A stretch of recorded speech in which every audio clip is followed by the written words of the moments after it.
entrevista do presidente João Paulo Silva do Ceará.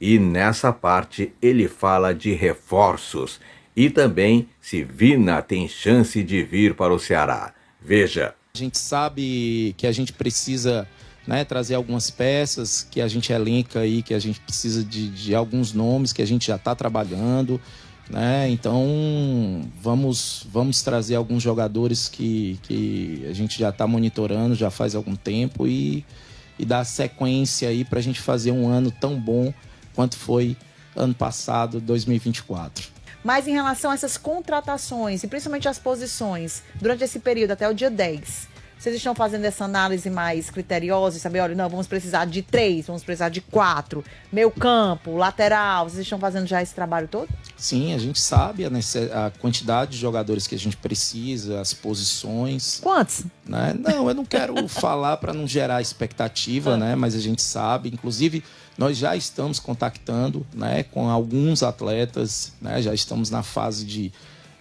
negociação. Como eu falei, a gente precisa ter muita calma, né? Tem que ser muito assertivo. Eu não posso errar, eu também não posso trazer jogador por trazer, né? Também não posso tirar o espaço de ninguém. Por exemplo, eu vou dar um exemplo. Eu tenho um jogador, um atacante que eu vejo que é uma grande promessa dentro do Ceará, que é o Guilherme. Sim. Né? Sim. Ele hoje é o reserva imediato ali do Pedro Raul, e vai ter jogos que o Pedro Raul não vai jogar. Né? Que, por exemplo, o Pedro Raul não pode jogar contra o Corinthians. Né? Então, eu tenho que trazer um centroavante, é um questionamento. Eu tenho que trazer, mas tem que ser um jogador que venha somar, porque trazer por trazer, eu vou tirar o espaço ali do Guilherme, que de repente pode ser um jogador que vai... Tem mais minutagem também, que vai né? ter minutagem, que vai ser um jogador que vai ser um grande destaque. Né? Por exemplo, o Arthur Cabral, eu lembro bem que surgiu assim. Na época era o Rafael Costa, o Elton e o Arthur. O Rafael Costa machucou, a gente não trouxe ninguém naquela época. O Arthur Cabral recebeu uma oportunidade e ficou reserva imediato. E hoje, onde é que o Arthur Cabral está? Né? Então a gente tem que pensar em tudo isso. Né? Então a gente tem que ser muito cauteloso, como eu falei, a gente precisa ser muito eficiente nas contratações, até porque eu não posso trazer jogador por trazer. Além da questão, né, obviamente, financeira, eu também não posso tirar um espaço de um atleta que está dentro de casa, né, que está se dedicando, que é um ativo do clube e que pode se destacar e render grandes frutos, além dos resultados desportivos, é um ativo do clube, né? E render resultados financeiros. Né? Então a gente tem que analisar todos esses aspectos. Existe essa possibilidade concreta de saídas de mais jogadores nessa janela? Bem, existe sim, né? Natural. Tem alguns jogadores que não estão jogando, estão sendo aproveitados. É natural que saiam, tá? Hoje o que eu posso dizer para você que não tem nada concreto de nenhum desses atletas, mas naturalmente devem estar saindo alguns atletas, sim, né? Até o início da janela devem estar saindo aqui alguns atletas, sim, que estão no atual elenco. Vocês pensam em fazer também, nesse momento, movimentos de renovação, como, por exemplo, o Lucas Mugni, ou isso é um movimento que deve existir somente no fim da temporada, diante de permanência e outros objetivos alcançados? Olha, Alexandre, assim, o Mugni é um jogador muito interessante, né? Nos ajudou muito ano passado e acho que esse ano ele está muito melhor do que ano passado. Sim. Né? É um jogador muito experiente, é um jogador muito de grupo, né? Hoje é um camisa 10, assim, de fato. Está numa fase, eu penso sim, é um desejo nosso chamá-lo para conversar para uma possível renovação. Tá? Eu acho que ele está num momento bom, está numa fase boa. Não sentei ainda com a gente, nem com ele para falar sobre isso, mas é uma ideia. Eu acho que ele está num momento bom, é um jogador que encaixa bem na competição. Eu acho que uma Série A é uma competição que ele tem uma adaptação muito melhor do que, por exemplo, uma Série B que ele jogou ano passado. Então é um jogador que tem uma característica muito boa e nos ajuda muito. Sobre essa proposta do Córdoba, foi o agente dele que mencionou, não chegou nada oficial, então por isso que eu não gosto nem de falar, porque só falo quando realmente chega no papel assinado pelo clube. E até quanto pode esticar a folha salarial ali do time do Ceará? Sim, Alexandre, nós estamos dispostos a isso, sim. Se tiver que aumentar a folha, a gente vai aumentar. É óbvio que eu estou disposto a isso desde que traga nomes que venham para somar. E façam sentido. Eu não quero trazer jogador por trazer, né? O que foi que eu pedi para o departamento de futebol? A gente precisa limpar, tirar alguns jogadores que nós não estamos usando, para também, obviamente, limpar financeiramente e trazer outros jogadores que venham, que aí sim a gente pode majorar um pouco a nossa folha salarial, né? Primeiro, tirar esses atletas que não estão jogando, porque para não ficar também com o elenco, né? Também inchado. Né? O treinador ter lá 35, 36 atletas dentro de campo treinando é até ruim para ele, né? Para ele fazer essa gestão, tá? E também tem a questão financeira. Você está pagando lá um jogador que não está sendo usado, até dentro de uma situação que o clube ainda está passando por um processo que ainda está com dificuldade financeira, que esse ano é um ano mais desafiador. A gente precisa sim fazer esse exercício, né? É o que eu venho falando para o pessoal do futebol. A gente ficando, e se Deus quiser, o Ceará vai ficar na Série A esse ano, para o próximo ano, aí sim eu já tenho liquidado praticamente todo o nosso passivo do passado lá de 22, de 23 e 24, praticamente eu não tenho mais nada.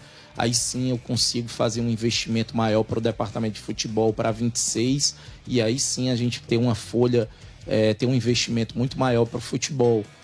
Mas esse ano sim é um ano mais desafiador, eu sempre falei isso e o futebol sabe disso.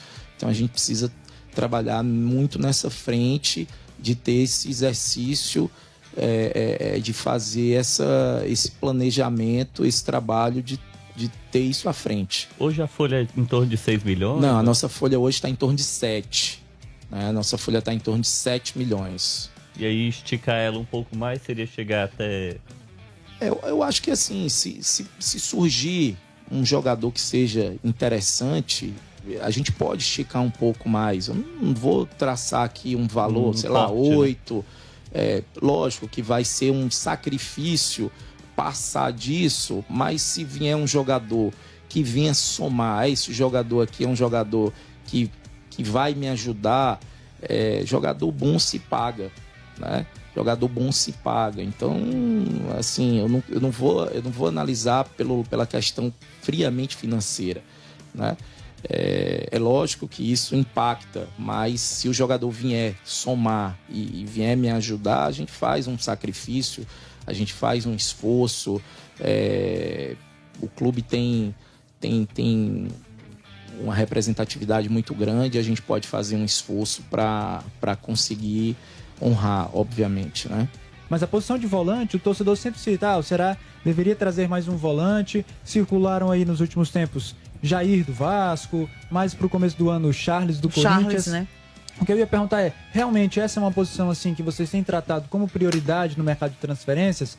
E nessa mesma toada, com a saída do Lelê, o senhor já falou aí sobre dar oportunidades para o Guilherme, mas vocês monitoram também a possibilidade de mais um centroavante e a posição de volante também é prioritária? O Jair realmente foi um jogador que nós fizemos um contato, né? E tivemos realmente interesse de trazê-lo. Infelizmente ele resolveu ficar no Vasco, um jogador que assim, é um jogador que tem uma realidade financeira que hoje é acima do que é a nossa realidade, mas é um jogador que caberia um investimento, porque eu julgo ser um jogador de muita qualidade, mas acabou ficando no Vasco. E com relação, é uma posição que a gente monitora, tá? Nessa posição, sim. E com relação ao um substituto para o Lelê, a gente também monitora, mas como eu tô te falando, é uma posição difícil de achar e que eu só vou trazer se realmente for um jogador que venha realmente somar, né? Eu não vou trazer qualquer jogador para tirar essa posição essa posição do Guilherme, entendeu? Então, assim, por isso que a gente precisa de muita calma, de muita cautela, porque também não tá fácil. Mas a gente está monitorando sim, tá? E, presidente, eu imagino quantas perguntas você deve ter recebido em relação ao Vina, né? Já que nós estamos falando aqui de jogador.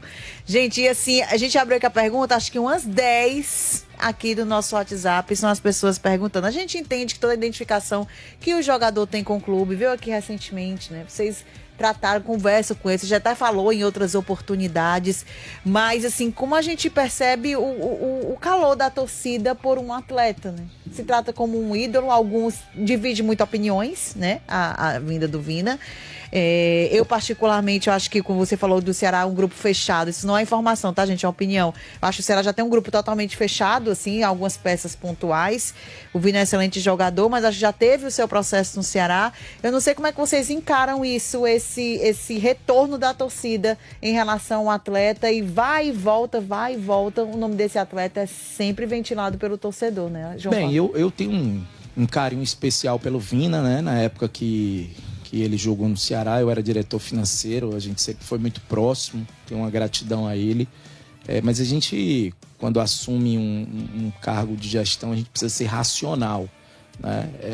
Hoje eu tenho 3 jogadores na posição dele, né? Eu tenho um Mugni que está muito bem, eu tenho o Matheus Araújo, que é um ativo do clube, que eu fiz um investimento, que é um jovem que, se você pegar os números do Matheus, mesmo com pouca minutagem, o Matheus tem bons números, é um jogador jovem, é um ativo do clube, é um bom jogador. E tem o Rômulo também, que é um jogador que eu trouxe do Palmeiras, que tem muita qualidade. Então, assim, é uma posição que eu não tenho tanta necessidade de trazer. O Vina é um craque, não tenha dúvida disso. Mas dentro de um momento que eu tenho a minha realidade também financeira, eu tenho que ter muito pé no chão. Eu não tô, como eu falo e falei em outras entrevistas, eu não tô descartando o Vina, não se trata disso. Mas eu também tenho que ter a minha racionalidade, né? Eu tenho que respeitar isso. O João Paulo, torcedor, o Vina já estava treinando lá no Carlos de Alencar Pinto, né? Mas eu tenho que pensar como presidente, que assim estou. Então eu preciso ponderar muito isso, né? Eu sei que ele tem muito desejo de voltar, o torcedor também, eu respeito muito a vontade do torcedor, mas eu tenho que tirar um pouquinho esse lado e ver o momento, né? Que é uma posição que eu não tenho. Eu tenho 3 jogadores que estão muito lá, bem, né? Então, eu trazer o Vina, eu vou ter que abrir mão de um desses jogadores, né? Que estão bem nas suas posições, né? Então, eu vou trazer um trabalho para o treinador e será que isso é positivo, né? Então, a gente precisa pensar tudo isso, que é o que a gente trabalha e conversa no dia a dia, né? Então, tem alguma história, presidente, em relação ao Charles volante do Corinthians hoje? Não, o Charles não procede, não tem nada. Acho muito difícil o Corinthians liberar um jogador que está dentro do planejamento deles. Eu acho que nem o Corinthians libera. Com o Ceará não tem nada, não. Nessa janela, que é uma janela de meio de ano, e a gente sabe que às vezes trazer um estrangeiro requer uma adaptação maior, né? Tempo. Isso passa pelo Ceará de ser algo, estrangeiro não é uma prioridade, ou então, não, a gente vai olhar realmente para o mercado mais nacional. Eu sei que as conversas são muito sigilosas, né, mas às vezes expandir horizontes nem sempre dá certo, né? A gente tem inúmeros casos assim. Então vocês olham e avaliam também essa situação da peça estrangeira ser um ativo ou ser alguém avaliado dentro do mercado? Olha, eu não tenho nenhum problema com um jogador estrangeiro, tá? Assim, eu acho que é natural, às vezes, o jogador não se adaptar ao clube por até por ser do Brasil, né? Ser brasileiro. Às vezes é normal, às vezes o jogador não se adapta, não consegue, não está numa fase boa e a gente acha que pelo fato dele ser de fora, ele não jogou. Por exemplo, o Recalde, eu acho que o Recalde ano passado nos ajudou. Infelizmente, esse ano ele teve pouca oportunidade, né? O Martínez, eu acho que sim, teve dificuldade de se adaptar, de fato. Mas assim, o que hoje o que nós estamos analisando mais são jogadores que estão no Brasil. Isso aí é fato. Mas nada impede, dentro da dificuldade de encontrar a peça que nós estamos buscando, achar um jogador de fora. Eu não vejo nenhum problema, né? Eu acho que o importante é a gente achar a peça que a gente julga que vai nos ajudar, né? Se é brasileiro ou estrangeiro, não vejo nenhum problema, não. Por exemplo, a gente trouxe um jogador que pouca gente conhecia, que é o Fabiano, né? O Fabiano foi monitorado desde o ano passado, né? É um jogador que está nos ajudando bastante. E funcionou, né? E está ajudando, e é um jogador que vem somando, né? Então é isso, eu acho que o importante é a gente nós temos os nossos planos A, B, C e D, por aí vai, e a gente foca sempre nessas nossas opções que são apresentadas, né? Se está no Brasil ou não, independe, né? É óbvio que também a gente tem que analisar se está dentro da nossa condição, da nossa realidade financeira, né?